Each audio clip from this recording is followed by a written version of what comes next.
More dogs will be allowed to leave the Detroit Animal Control Center tomorrow with rescue groups. Well, there's one dog that Director Harry Ward calls his own and will never allow to leave the aging controversial facility. And Detroiters who have to pay boarding fines to get their dogs back before they're killing are footing the bill. Kimberly Craig has details and the state's reaction to the disgusting way some dogs are fed.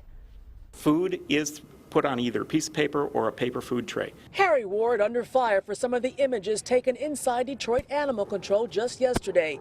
Images of these very young puppies that are too young to be vaccinated inside a facility where so many puppies never make it out alive. And then there are the images of food thrown directly onto the concrete where the dogs urinate and defecate. Do we do ground feeding? That's a question with throwing the food on the ground. That's a question for the state. So Action News called the state of Michigan's Department of Agriculture today because they're charged with inspecting Detroit Animal Control. They say ground feeding is not against the law, but not best practice. And they say they'll be following up with Detroit Animal Control. Then there is Peaches, a mastiff that has been living here at Detroit Animal Control for years.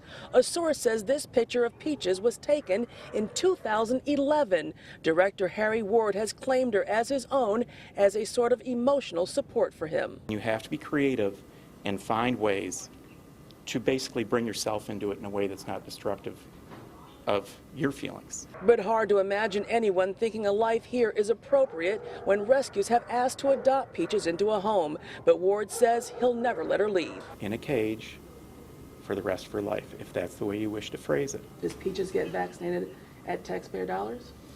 I would say yes, she does, but I would pay for, when she gets a rabies vac, that I have to pay for.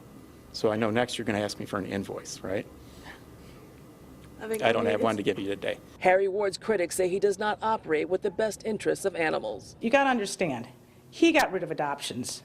It took 4 months, dozens of people, demonstrations, news reporters, and lawyers to get some dogs out of there. This isn't what he wanted. He wanted to continue his protocol of eliminate all these animals. Don't adopt them, kill them. The city of Detroit says they have not determined when they will allow rescue groups to transfer cats. In Detroit, Kimberly Craig, 7 Action News.